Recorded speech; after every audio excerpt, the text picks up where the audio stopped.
Shakespeare shorts, short videos, scene by scene, events, characters and quotations. And today we're looking at Merchant of Venice, Act 1, Scene 1. Let's start with a very brief summary before moving on to the detail. So in this scene we meet the main male Christian characters. We learn that Antonio feels great sadness. We learn that Antonio is a rich merchant and that his ships are away at sea. Antonio has a deep love and loyalty to Bassanio. We learn that Bassanio is a spendthrift. He spends all his money and is in debt to Antonio.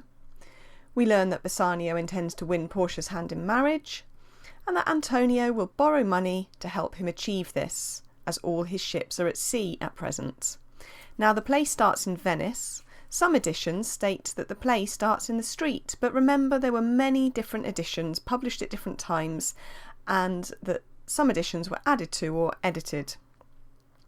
Now we initially meet Antonio, Salarino and Salanio, and again you will notice different spellings of these names across different editions, but for these videos I'm going to use these spellings. I'll put them up now. Now the play starts with Antonio. He's the merchant of the title. He starts the first scene with a statement that he's sad. I'll put this up here. In sooth, I know not why I am so sad. Now, there are many possibilities as to why he could be feeling so low, but it's also worth looking at the first line to Act 1, Scene 2 for some structural analysis, because Portia mirrors Antonio's words almost exactly. Both of our main Christian characters' openings express, firstly, that they're telling the truth. We can call these type of statements sincerity markers. And secondly, that they are sad. You could then look to Act 1, Scene 3, which is a Shylock scene, and compare Antonio and Portia's opening lines with Shylock's and consider how each character is first presented to the audience. It's a really worthwhile exercise. Let's go back to Antonio's sadness. Salarino suggests that it is his ships making him worried. I'll put a quotation up here. Your mind is tossing on the ocean. And Salanio supports this, and then Salarino gives another lengthy explanation of how having riches and wealth on a ship would indeed make him sad. But Antonio clarifies that he's definitely not worried for his ships, as his wealth is spread across several ships and it's not his entire estate at risk. He dismisses the suggestion that he could be in love, although some audience members may disagree, as he has a deep and loyal connection to Bassanio, who has already told Antonio of his love for Portia. And at this point, Bassanio, Lorenzo and Gratiano enter. All of these men are friends with Antonio. They are privileged Venetian men. They make rude jokes, they're wealthy, they tend to stick together, and we'll learn more of them in future videos. At this point, Salarino and Salanio depart, and they leave Antonio to talk to the other men.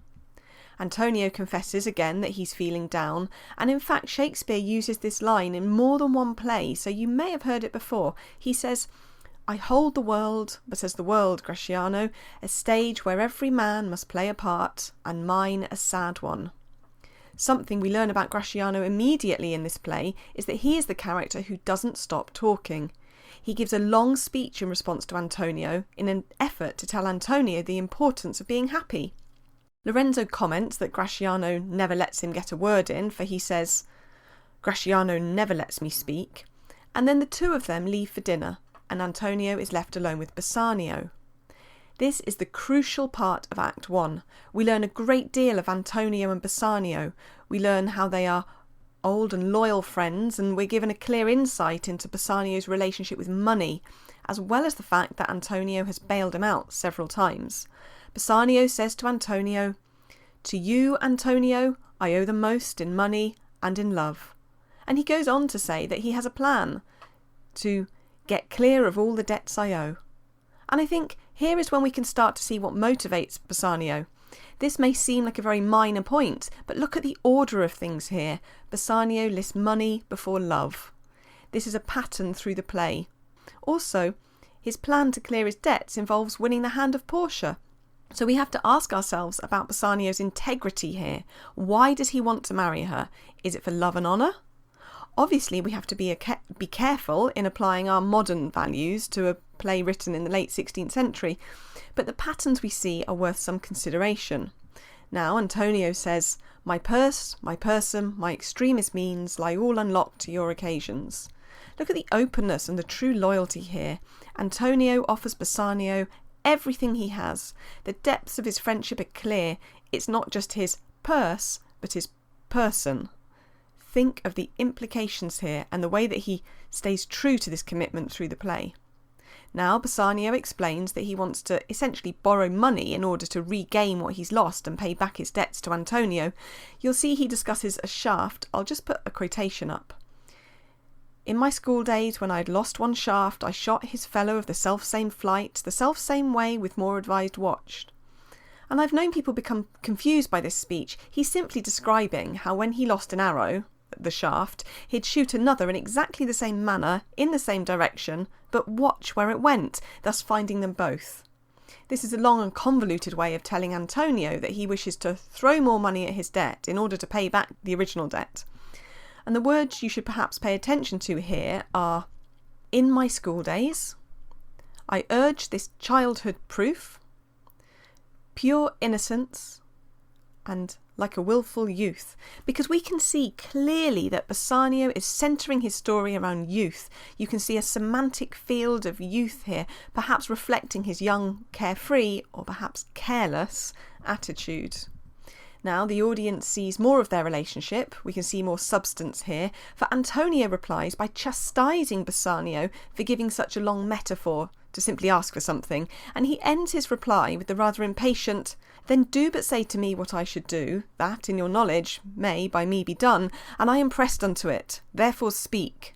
We see that Antonio is behaving as something of a father figure here. He has the money, and some would argue that this means he holds the power, yet Bassanio also seems to have a hold over Antonio.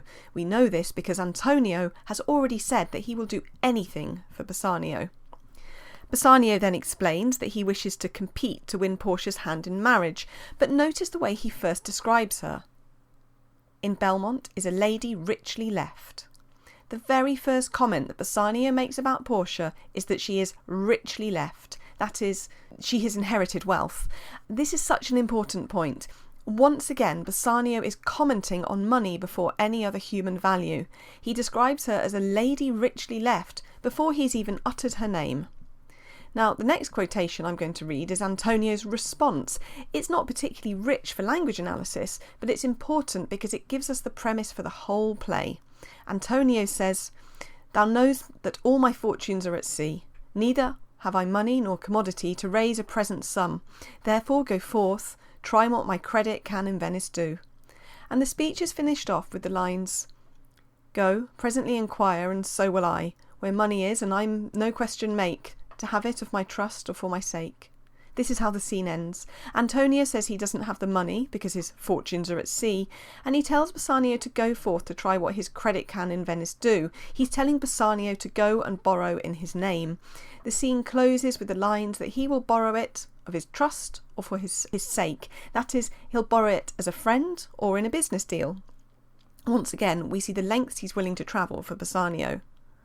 And so the scene ends. The audience is left with a clear understanding of the relationship between the two men and what Antonio is about to do for Bassanio. And we'll leave it here. Thanks for watching.